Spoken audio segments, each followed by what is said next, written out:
কেউ যদি না জেনে বড় শিরকে লিপ্ত হয় তাহলে কি তার পূর্বের সকল আমল, নামাজ, রোজা বাদ হয়ে যাবে? এক্ষেত্রে তার করণীয় কি? শিরক থেকে বাঁচার কি কোনো দোয়া আছে? ক্ষমা চাওয়ার সময় আপনার পায়ে পড়ি বলা যাবে কি না?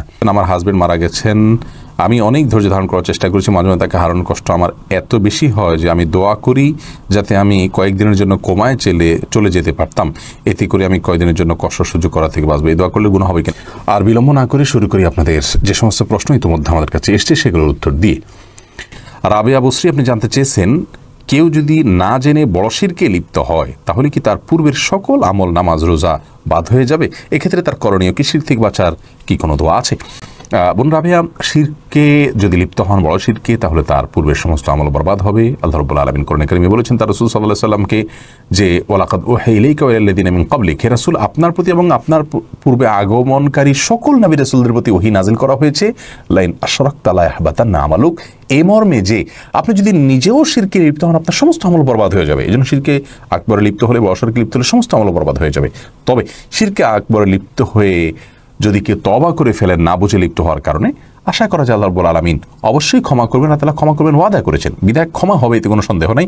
পূর্বের আমলগুলো নষ্ট হয়ে যাবে কিনা, নাকি রিপ্লেস হবে, নাকি সেগুলো থাকবে তওবা করলে, সে বিষয়টি আসলে কোন আয়াত থেকে আমরা পরিষ্কারভাবে বুঝতে পারি না। তবে আশা রাখতে পারি আল্লাহ রাব্বুল আলামিন তার পূর্বের আমলগুলো যদি সে তওবা করেন জীবদ্দশায়, হয়তো আল্লাহ তাআলা সেগুলো বহাল রাখবেন। বাকি তওবা কবুল হবে, এতে কোনো সন্দেহ নেই।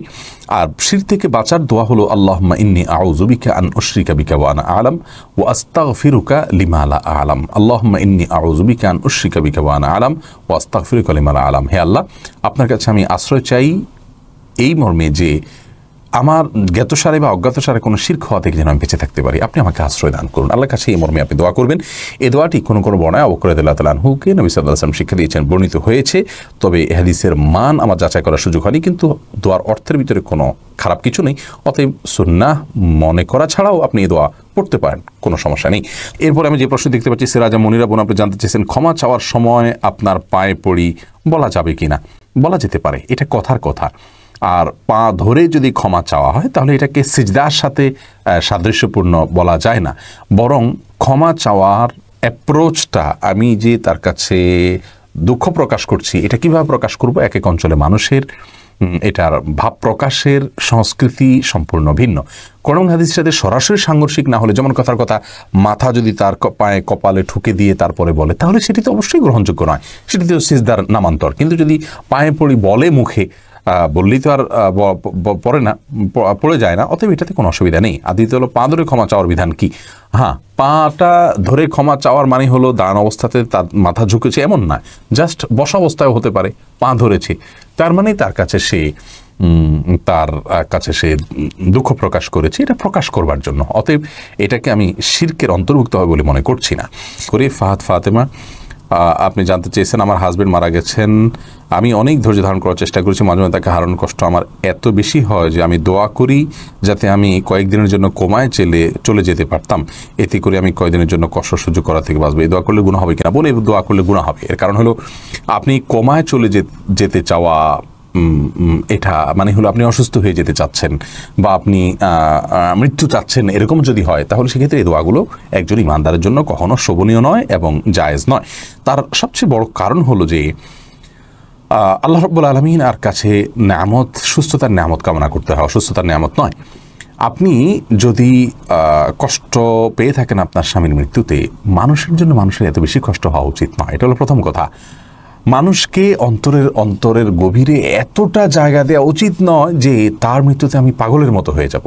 ভালোবাসা মানুষের প্রতি মানুষের হবে, এটাই স্বাভাবিক, কিন্তু সেটা মাত্রার চাইতে বেশি হয়ে গেলে সেটি কিন্তু ইসলামী শরিয়ার দৃষ্টিকোণ থেকে আর প্রশংসনীয় থাকে না, দোষণীয় পর্যায়ে চলে যায়।